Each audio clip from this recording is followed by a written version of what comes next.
മുണ്ടക്കൈയും ചൂരൽമലയും തകർത്ത് ഉരുളൊഴുകിയിട്ട് വർഷം 1 തികയുന്നു. വീടിൻ്റെ വർക്ക് അവിടെ സ്ട്രെച്ചറായി നിൽക്കുന്നുണ്ട്. അതിൻ്റെ ബാക്കി പണികൾ നടക്കുന്നുള്ളൂ. ഇതുവരെ അവരെ അങ്ങോട്ട് മാറ്റി താമസിക്കാൻ നമുക്ക് പറ്റാത്തതാണ് ഏറ്റവും വലിയ ഒരു വിഷമമുള്ളത്. നമ്മുടെ ഏറ്റവും വലിയ സ്വപ്നം എന്താ? നമുക്കൊരു വീടാണ്, മക്കൾ. നമുക്ക് എന്ത് സംഭവിച്ചിട്ട് അവർക്ക് ഇരിക്കാനൊരു വേണ്ട. ഡിസംബറോടുകൂടി എല്ലാവർക്കും താക്കോൽ കൊടുക്കുമെന്ന് മന്ത്രി പറയുന്നു. ഇത്രയും ഡിലേ ആകുമെന്ന് വിചാരിച്ചതല്ല. ഒരു 5-8 മാസം കൊണ്ട് വീടായിട്ട് മാറാൻ കഴിയുമെന്നാണ് വിചാരിച്ചിരുന്നത്. പറയത്തക്കൊരു വേഗത നമ്മൾ കാണുന്നില്ല. നമ്മുടെ ഗവൺമെൻറ് പറഞ്ഞിരിക്കുന്നത് 1 വർഷത്തിൻ്റെ ഉള്ളിൽ ദുരന്തബാധിതരായ എല്ലാവരെയും അങ്ങോട്ട് മാറ്റി പാർപ്പിക്കുന്ന പറഞ്ഞിട്ടുള്ളത്. 402 ഗുണഭോക്താക്കളിൽ 292 പേരാണ് ടൗൺഷിപ്പിൽ വീട് തിരഞ്ഞെടുത്തത്. പുനരധിവാസത്തിൽ 2 ഫേസാണ് നമ്മൾ ഉണ്ടാക്കിയിട്ടുള്ളത്. ഒന്ന്, പൂർണ്ണമായും ദുരന്ത ഘട്ടത്തിൽ വീടും ഭൂമിയും നഷ്ടപ്പെട്ടവർ, അവരെല്ലാം ആദ്യഘട്ടത്തിൽ വന്നു. 2ാം ഘട്ടത്തിൽ ജോൺ മത്തായി പറഞ്ഞതനുസരിച്ച് വീടുണ്ട് പക്ഷെ അങ്ങോട്ട് കിടക്കാൻ പാടില്ല, അവർ 2A ആയിട്ടും, വീടുണ്ട് ജോൺ മത്തായി പറഞ്ഞ സിഗ്നലിൻ്റെ പുറത്താണ് പക്ഷെ അതിൻ്റെയും 50 മീറ്റർ അകത്തുള്ളവരെ 2B ആയിട്ടും ഉൾപ്പെടുത്തിയിട്ടാണ് 402 പേരുടെ ലിസ്റ്റ് വന്നിട്ടുള്ളത്.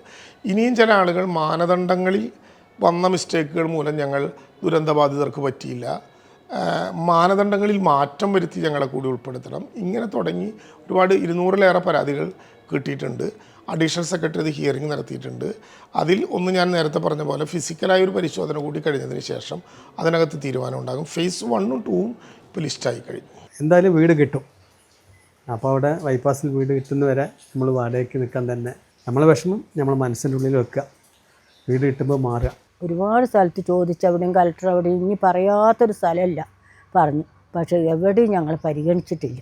അത്രയും കുടുംബത്തിന് ചെറിയ ഭൂമി പോരാലോ, അപ്പോൾ കൂടുതൽ ഭൂമി വേണ്ട ഒരു ആവശ്യകത വന്നതിൻ്റെ അടിസ്ഥാനത്തിലാണ് ഗവൺമെൻറ് ഡിസാസ്റ്റർ മാനേജ് ആക്ട് പ്രകാരം അന്ന് ഭൂമി ഏറ്റെടുക്കാൻ വേണ്ടി നടപടി തുടങ്ങിയത്. അങ്ങനെയാണ് എൽസ്റ്റൺ എസ്റ്റേറ്റ് ഗവൺമെൻറ് 75 ഏക്കർ ഏറ്റെടുക്കാൻ വേണ്ടി നടപടി സ്വീകരിച്ചത്. പക്ഷേ ആ മാനേജ്മെൻറ്റ് അത് അംഗീകരിക്കാതെ കേസിന് പോയ ഒരു സാഹചര്യമാണ്. ഇതിനൊരു ഡിലേ വരാനുള്ള ഒരു കാരണം എന്ന് പറയുന്നത് അതാണ്. സത്യത്തിൽ ഈ വീട് നിർമ്മാണം പൊതുസമൂഹം ഏറ്റെടുക്കുകയായിരുന്നു. 1037ഓളം വരുന്ന സ്പോൺസേഴ്സ് അവിടെ ഉണ്ടായിരുന്നു. നമുക്കാകെ വേണ്ടത് എറൗണ്ട് 500 വീടുകളാണ്. ഈ 500 600 വീടുകൾ ഇതിൽ നിന്ന് സ്പോൺസേഴ്സിനെ കണ്ടെത്താം. ഈ സ്പോൺസേഴ്സ് കൊടുക്കാൻ തയ്യാറാണ്.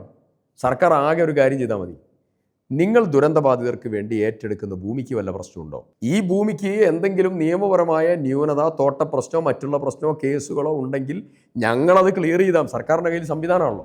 ആദ്യ സോണിൽ 140ഉം പിന്നീട് 51, 55, 51, 113 വീടുകളാണ് നിർമ്മിക്കുക. 402 സർക്കാരിൻ്റെ ലിസ്റ്റിലുള്ളതായിരിക്കുന്ന കണക്ക്. 50 അഡീഷണൽ വേണമെന്ന് പറഞ്ഞ് DDMA സർക്കാരിലേക്ക് ശുപാർശ ചെയ്തു. ദുരന്തത്തിൽ നേരിട്ട് വീടുകൾ നഷ്ടപ്പെട്ടവർ, ദുരന്തത്തിൽ ജോൺ മത്തായി പറഞ്ഞതനുസരിച്ച് വീട് നഷ്ടപ്പെട്ടില്ലെങ്കിലും ഇനി അങ്ങോട്ട് പോകാൻ പറ്റാത്ത വീടുകൾ, അതിൻ്റെ 50 മീറ്റർ വ്യത്യാസത്തിലുള്ള വീടുകൾ. പുനരധിവാസത്തിൻ്റെ ലിസ്റ്റ് 402 പേരുടെ ഇപ്പോൾ നമ്മൾ പ്രസിദ്ധീകരിച്ചു. കുറേ ആളുകളുടെ പരാതികൾ വന്നിട്ടുണ്ട്. പരാതികൾ റവന്യൂ അഡീഷണൽ സെക്രട്ടറി ഹിയറിംഗ് നടത്തി. ഇനി റവന്യൂ സെക്രട്ടറിയുടെ നേതൃത്വത്തിലുള്ള ഒരു സംഘം നേരിട്ട് സ്ഥലം പരിശോധിച്ചാൽ നമുക്ക് ആ ലിസ്റ്റിൽ കൂടി ഇനി പുതിയതായിട്ട് ഉൾപ്പെടുത്താനുള്ള ആളുകളുണ്ടോ എന്ന് കാണാൻ പറ്റും. സന്നദ്ധ സംഘടനകളുടെ വീട് തിരഞ്ഞെടുത്തവർക്ക് വീടിന് പകരം 15 ലക്ഷം രൂപയും അനുവദിച്ചിട്ടുണ്ട്. ദുരന്തബാധിതർക്കുള്ള ടൗൺഷിപ്പിനായി 351.48 കോടി രൂപയുടെ ഭരണാനുമതിയാണ് സർക്കാർ നൽകിയത്.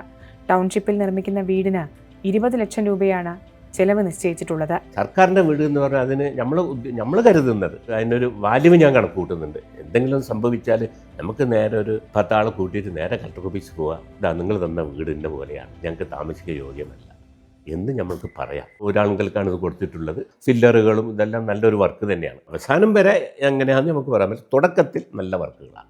ദുരന്ത ഭൂമിയെക്കുറിച്ച് പഠിക്കാൻ സർക്കാർ നിയോഗിച്ച ഡോക്ടർ ജോൺ മത്തായി പഠന കമ്മിറ്റിയുടെ റിപ്പോർട്ട് അടിസ്ഥാനമാക്കിയാണ് പുനരധിവാസ പദ്ധതിയുടെ ഗുണഭോക്താക്കളെ കണ്ടെത്തിയത്. എന്നാൽ ഈ റിപ്പോർട്ട് പൂർണ്ണമായി അംഗീകരിക്കാനാവില്ലെന്നും അതിനെ അടിസ്ഥാനപ്പെടുത്തിയുള്ള ഗുണഭോക്തൃ പട്ടികയിൽ പാളിച്ചകളുണ്ടെന്നും വിമർശനമുയരുന്നുണ്ട്. 10, 11, 12 വാർഡുകൾ, ഈ 3 വാർഡും നിങ്ങൾ ദുരന്തബാധിതമായി നിങ്ങൾ ഉൾപ്പെടുത്തണം. ഇനിയും അവിടെ ലിസ്റ്റിൽ വരാത്ത ഒരുപാട് ആളുകളുണ്ട്. അവിടെ ഒരുപാട് ആളുകളുണ്ട്. അട്ടമല ഭാഗത്ത് 27 ആളുകളുണ്ട്. പടവട്ടിക്കുന്നിൽ 27 കുടുംബങ്ങളുണ്ട്. ഇവരൊക്കെ ഈ റെഡ് സോൺ കൂടെ അപ്പുറം കടന്നിട്ട് വേണം പോവാൻ. അവർക്കുള്ള വഴികളില്ല. അവരൊന്നും ഇപ്പോൾ ലിസ്റ്റിൽ വരുന്നില്ല. താൽക്കാലിക 1-2 എസ്റ്റേറ്റ് പാടിയിലുള്ള ആളുകളെ മാത്രമാണ് ഈ ലിസ്റ്റിൽ ഉൾപ്പെടുത്തിയിട്ടുള്ളത്. കഴിച്ച ബാക്കിയുള്ള ആളുകൾ ഇനിയും ലിസ്റ്റിൽ ഉൾപ്പെടുത്താനുണ്ട്. അവിടെ ഒരു 36 കോടി രൂപ വെച്ചിട്ടാണ് നിലവിൽ അവിടെ ഒരു പാലം പണിയുന്നത്. ഈ 34 കോടി റുപ്യ ഉണ്ടെന്നുണ്ടെങ്കിൽ ആ വേലിപ്പാലത്തിന് അപ്പുറത്തേക്കുള്ള ആളുകളെ പുനരധിവസിപ്പിക്കാം. അവർ പറയുന്നത് അവിടെ സുരക്ഷിതമാണ്, പക്ഷെ അവിടെ എത്തിപ്പെടാൻ പോലും ഞങ്ങൾക്ക് കഴിയില്ല. ഞങ്ങൾ രണ്ടാൾ അവിടെ പോയിട്ട് ഇരുന്നിട്ട് ആന വന്ന് പിടിച്ചോണ്ട് പോലും ആ അവിടെ ഒരു മനുഷ്യൻ്റെ കുട്ടി ആ ഭാഗത്ത് ഇല്ല, അതൊരു കുഴിയാണ്. പിന്നെ ഞങ്ങൾ എങ്ങനെയാണ് അവിടെ പോയി താമസിക്കുക? ഡയറക്റ്റ് എഫക്റ്റഡും ഇൻഡയറക്റ്റ് എഫക്റ്റഡുമായിട്ടുള്ള ആളുകളുണ്ട്. ഈ ആളുകളെ മുഴുവൻ ഈ ലിസ്റ്റിൽ ഉൾപ്പെടുത്തണം. ഇതായിരുന്നു ഡിമാൻഡ്. ഗ്രാമപഞ്ചായത്ത് എനിക്ക് തോന്നുന്നു 550 സംതിങ് ആളുകളുള്ള ഒരു ലിസ്റ്റ് തയ്യാറാക്കി. ആ ലിസ്റ്റായിരുന്നു. അതും അനുസരിച്ച് പോയിരുന്നെങ്കിൽ ഈ കൺഫ്യൂഷൻ, ലിസ്റ്റ് സംബന്ധിച്ച കൺഫ്യൂഷൻ ഉണ്ടാവുമായിരുന്നില്ല. പുഴയിൽ നിന്നും 287 മീറ്റർ വരെ ദൂരത്തിൽ ഡേഞ്ചർ ഏരിയ ഉണ്ട് ചിലയിടത്ത്. പക്ഷേ ഏറ്റവും മിനിമം ആണ് ഈ 30ഓ 50ഓ പറഞ്ഞിരിക്കുന്നത്. ഇതെന്തുകൊണ്ടോ അവിടെ പറഞ്ഞ് ആൾക്കാരെ ധരിപ്പിക്കാനായിട്ടുള്ള സാധിച്ചില്ല. ഈ ജോൺ മത്തായിട്ട് കല്ലിൻ്റെ ഉള്ളിലുള്ള വീടുകൾക്ക് ഡാമേജ് ഉള്ളൂ എന്നാണ് സർക്കാർ പറയുന്നത്. പക്ഷെ അതിനുശേഷം ഒരു ഇത് വന്നു, ഈ കല്ലിന് പുറത്തുള്ളവർക്കും വീടുകൾക്ക് ഡാമേജ് പറ്റിയിട്ടുണ്ടെങ്കിൽ പിന്നെ നഷ്ടപരിഹാരത്തിന് അപേക്ഷിക്കാറുണ്ട് ഫോം തന്നായിരുന്നു. പ്രകൃതിക്ഷോഭം എന്ന് പറഞ്ഞ ഫോം തന്നുള്ള ദുരന്തം എന്ന് പറഞ്ഞില്ല. അപ്പോൾ അതിൻ്റെ അർത്ഥം എന്താ വെച്ചിട്ടുണ്ടെങ്കിൽ അത് വേറെ ആയിട്ടാണ് കൺസിഡർ ചെയ്യുക. നോർമലി ഒരു പ്രതിക്ഷോഭമായിട്ട് കൺസിഡർ ചെയ്യുക. പക്ഷെ അങ്ങനെ ആകുമ്പോൾ തുച്ഛമായ നഷ്ടപരിഹാരം കൊടുത്ത് അവർ ഒഴിവാക്കും. ഉരുൾപൊട്ടലിനെ സംബന്ധിച്ച് ഉരുൾപൊട്ടി ഡാമേജ് വന്നൊരു വീട് ചേട്ടനാണെങ്കിൽ മേടിക്കും, ആരെങ്കിലും മേടിക്കും, നമുക്ക് സമാധാനത്തോടെ കിടന്നുറങ്ങാൻ പറ്റുമോ? അങ്ങനെയുള്ള ഒരു 10-30 വീടുകളും കൂടി അവിടെ ഉണ്ട്. ജോൺ മത്തായി റിപ്പോർട്ട് ആധികാരികമാക്കുകയും അതോടൊപ്പം ഒറ്റപ്പെട്ട് കിടക്കുന്ന ഏരിയ മുഴുവൻ അതിലേക്ക് ചേർക്കുകയും ചെയ്യുകയായിരുന്നു സർക്കാർ സമീപനം വേണ്ടിയിരുന്നത്. സന്നദ്ധ സംഘടനകളുടെ വീടുകൾ ചിലതെല്ലാം നിർമ്മാണം പൂർത്തിയാക്കി താക്കോൽ കൈമാറിക്കഴിഞ്ഞു. സർക്കാരിൻ്റെ ആകുമ്പോൾ അതിൻ്റെ എല്ലാ നിയമവശങ്ങളും പഠിച്ചിട്ട് അവർ ചെയ്യുള്ളൂ. അപ്പോൾ അതിന് കാലതാമസങ്ങൾ വരും. പല സന്നദ്ധ സംഘടനകൾ ഇപ്പോൾ വീട് വെച്ച് കൊടുത്തിട്ടുണ്ട്. കുറേ ആൾക്കാർക്ക് താക്കോൽ കൊടുത്തു. എല്ലാ ആൾക്കാരും വയനാടിൻ്റെ പല ഭാഗങ്ങളിലും വയനാട് ജില്ലയ്ക്കും പുറത്താണ്. മേപ്പാടി കൽപ്പറ്റൊക്കെ പോകുമ്പോൾ ഓരോരുത്തർ അവിടെ നിന്നൊക്കെ അങ്ങനെ കാണും. പിന്നെ ചിലവരൊക്കെ അങ്ങനെ വിളിക്കും. വിഷമാണ് കെട്ടിപ്പിടിക്കലും കരച്ചിലും തന്നെ ഉള്ളൂ. അപ്പം ഇനി എല്ലാവരും ടൗൺഷിപ്പിലെങ്കിലും ഒന്നിച്ചാവണേ എന്നുള്ളൊരു പ്രാർത്ഥന. അപ്പം എല്ലാവരും പണിക്ക് പോകണവർ. അപ്പോൾ ഈ അമ്മമാരൊക്കെ ഉണ്ട് ഒറ്റയ്ക്ക് ഇരിക്കണവർ. അവരടുത്തടുത്താകുമ്പോൾ അവർക്ക് വർത്താനം. ഞങ്ങളൊക്കെ പോകുമ്പോൾ അമ്മമാരാണ് കുട്ടികളെ നോക്കണേ. രാവിലെ പോകും, വൈകുന്നേരം ഇതേപോലെ 5 മണിയൊക്കെ ആകുമ്പോൾ വരുമ്പോൾ. അപ്പോൾ ഒക്കെ വിശ്വസിച്ച് ഏൽപ്പിച്ച് പോകാൻ പറ്റിയതൊക്കെ ആയിരുന്നു. ഇപ്പം നമ്മൾ ഇവിടെയൊക്കെ വന്ന് നിൽക്കുമ്പോൾ ഇട്ടിട്ട് പോകാൻ പറ്റില്ല കുട്ടികളെ. പണ്ടിപ്പോൾ അമ്മയുടെ കൂട്ടുകാരി തൊട്ട അയൽവക്കത്താണ്. അത് അയൽവക്കത്തുണ്ടെങ്കിൽ അമ്മയ്ക്കും കണ്ടിരിക്കാം, ഞങ്ങൾക്കും സുഖമാണ്. അങ്ങനെ കിട്ടിയാൽ നന്ന് എന്ന് പറയാം, വേറൊന്നുമില്ല. വീടായി കഴിഞ്ഞാൽ പിന്നെന്താ സുഖം, പിന്നെ കുറേ പേര് ഒരുമിച്ചുണ്ട്. ആൾക്കാർ ഒരു 10-500 ആൾക്കാരെങ്കിലും അവിടെ ഉണ്ടാവും. അപ്പോൾ പിന്നെ നമ്മൾക്ക് സുഖമാണ്. എല്ലാവരും വർത്താനൊക്കെ പറഞ്ഞ് ഇനിയിപ്പോൾ സുഖമില്ലെങ്കിൽ അവർ കൊണ്ടുപോകാൻ ഹെൽപ്പ് ചെയ്യാൻ എല്ലാത്തിലും ഉണ്ടാവും. ST-കാരായിട്ടുള്ള ആൾക്കാരുടെ ഒരു വിഷയം പ്രത്യേകമായിട്ട് നമ്മൾ ഗവൺമെൻറ് പരിഗണിച്ചിരുന്നു. അവർ ചൂരൽമല ഭാഗത്തു നിന്ന് ഈ കൽപ്പറ്റ എൽസൈൻ എസ്റ്റിലേക്ക് വരാൻ വേണ്ടിയിട്ട് അവർക്ക് സമ്മതമല്ലാത്തൊരു വിഷയമുണ്ട്. കാരണം അവരുടെ മാനസികമായിട്ടുള്ള കാഴ്ചപ്പാടുപരമായിട്ടുള്ള വിശ്വാസപരമായിട്ടുള്ള ഒരുപാട് കാര്യങ്ങളാണ് അവർ പറയുന്നത്. അതുകൊണ്ട് അവരുടെ ഇഷ്ടത്തിനനുസരിച്ച് അവർക്ക് ആ പ്രദേശത്ത് തന്നെ ഭൂമി വാങ്ങാനുള്ള നടപടി സ്വീകരിച്ചു കഴിഞ്ഞു. വലിയ കുടുംബങ്ങൾക്ക് ഒരു വിസ്താരം അത് വേണം.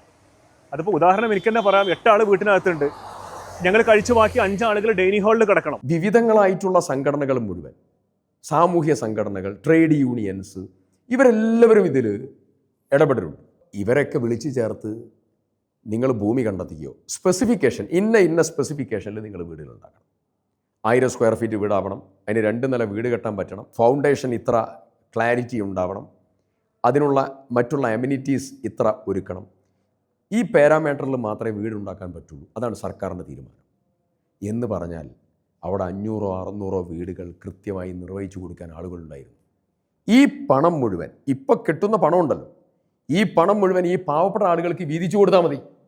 1 കോടി രൂപയിലധികം ഈ പാവപ്പെട്ട ആളുകൾക്ക് കൊടുക്കാമായിരുന്നു. സർക്കാർ അനാഥാക്കില്ല. അവസാനത്തെ ദുരന്തബാധിതനെയും പുനരധിവസിപ്പിച്ചിട്ട് അവിടെ നിന്ന് ഈ ദൗത്യം അവസാനിപ്പിക്കും. പുത്തുമല പച്ചക്കാട് 2018 ഉണ്ടായ ഉരുൾപൊട്ടലിൽ വീടും എല്ലാം നഷ്ടപ്പെട്ട ഒരാളാണ് ഞാൻ. എല്ലാവർക്കും വീട് വെച്ചും കൊടുത്തു. വീട് വെച്ച് എല്ലാവരും അവിടെയാണ് താമസം. ഒരു വീട് ഒഴികെ ബാക്കി എല്ലാ വീടും ഇന്ന് ചോർന്നൊലിക്കുക. മഴ പെയ്താൽ അവർ വീട്ടിൽ 3-4 ബക്കറ്റ് വെക്കേണ്ട ഒരു അവസ്ഥയാണ്.